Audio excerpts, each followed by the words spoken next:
al 28 de julio con respecto esta vez al sector salud, ¿no? El presidente Vizcarra habló acerca de transferencia de más de 1.000 millones de soles para la ejecución de 125 proyectos de inversión en el sector salud. Se encuentra con nosotros José Ignacio Beteta, presidente de la Asociación de Contribuyentes del Perú. Gracias por estar aquí en Primero a las 12. Carla, ¿cómo estás? Bien. Este resumen que obviamente muestra una preocupación por lo que está ocurriendo en el sector salud por parte del presidente Vizcarra, ¿ha sido satisfactorio para su opinión? Es una muy buena, es algo muy bueno que haya hablado el sector salud, número uno. Es importante que además no se confundan las prioridades, ¿no? Digamos, ahora todos estamos enfocados en la reforma del sistema de justicia, sin embargo yo creo que casi inmediatamente después la reforma más importante es la reforma del sistema de salud pública. ¿Y esto por qué? Porque parte del observatorio que hemos hecho, ese es el primer observatorio que hemos hecho en gastos del sector salud pública, el sector de salud en medicamentos. Es un observatorio que vamos a realizar de manera trimestral. Le pido por favor un minutito porque tenemos que ir al Congreso de la República y regresamos con la entrevista. Adelante, Jimmy Chinchay. Está Richard Acuña, estamos aquí con José Ignacio Beteta, presidente de la Asociación de Contribuyentes por Respeto del Perú. Así, ya, perfecto. Estábamos hablando acerca del tema de salud que había tocado el presidente Vizcarra y usted nos estaba comentando que habían algunos puntos que tendrían que tomarse en cuenta. Sí, bueno, además tiene que ver con lo que hemos visto ahora, ¿no? Es cómo se usan los recursos de los contribuyentes, ¿no? La misión de nuestra organización es defender el derecho de los contribuyentes a recibir servicios públicos de calidad a cambio de sus impuestos. ¿Y qué ocurre? Así como los congresistas, digamos, que gastan mucha plata, este año lo que te comentaba es que el sector salud ha recibido el doble del presupuesto para comprar medicamentos. Es algo histórico, es la suma más alta que ha recibido en toda la historia. Y sin embargo también tiene la ejecución más baja de la historia. No han ejecutado ni el 20%, 21% del presupuesto y estamos a julio. Entonces, ¿eso qué significa? Significa que los pacientes no están recibiendo los medicamentos que deberían recibir, que nos están comprando. Es el primer dato importante. El segundo dato importante es que hemos hecho una evaluación de cuáles son los tratamientos que se dan a los pacientes, principalmente para enfermedades de alto costo, que son a veces las más difíciles, las más caras, y en la que los pacientes están más abandonados, digamos, ¿no?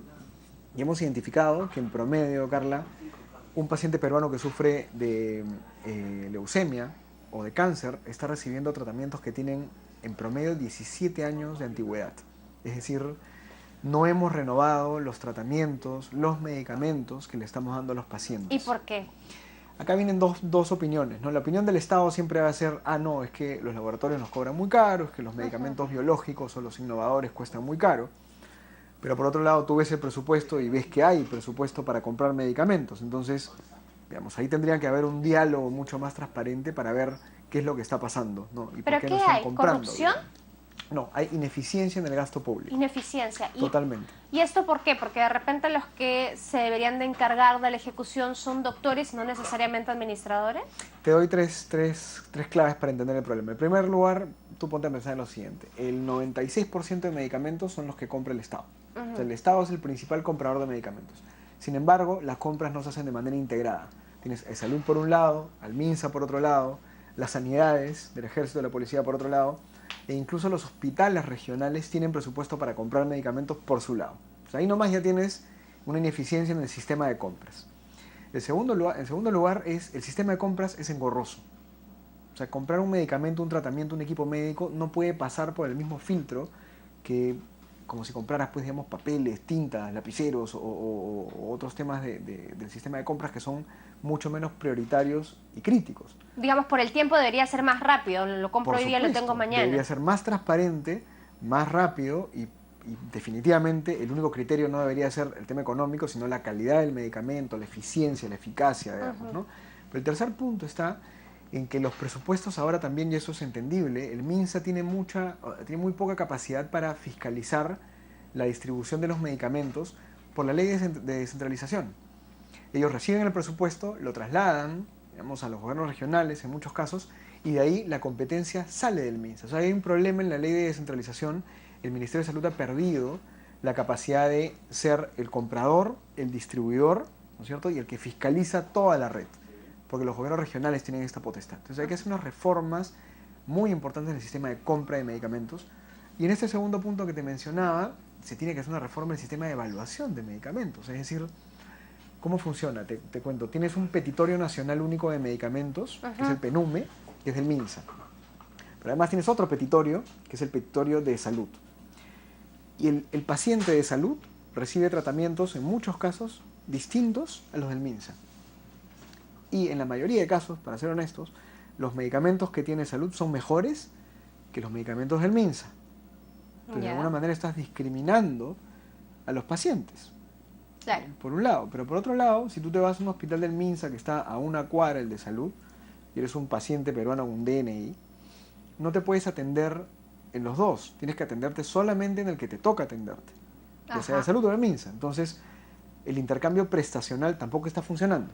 Y luego vemos las largas colas en los hospitales, ¿no es cierto? Que también se debe a que los hospitales se han convertido, digamos, en unos grandes, enormes dinosaurios de infraestructura, donde ahí también hay parte culpa de nosotros como pacientes, que tenemos hospitalitis, digamos. O sea, vamos al hospital, por ejemplo, a dar a luz, cuando los centros de atención primaria, muchos de ellos, la mayoría, están capacitados, están facultados para atender partos. Pero a veces también a estas cosas uno va y no hay nadie, no está el doctor, no hay medicamentos. Y yo creo que ahí hay un trabajo en la prestación de favorecer las redes, ¿no? Pero el objetivo de este observatorio era principalmente echar luz de cómo hay recursos, están, digamos, en la cuenta del Estado, son nuestros recursos, porque son nuestros impuestos, y no se están comprando, y no se están comprando no solamente los medicamentos que ya se deberían comprar, sino otros nuevos y mejores que también deberían ser evaluados, ¿no? Eso es, yo creo que lo más importante.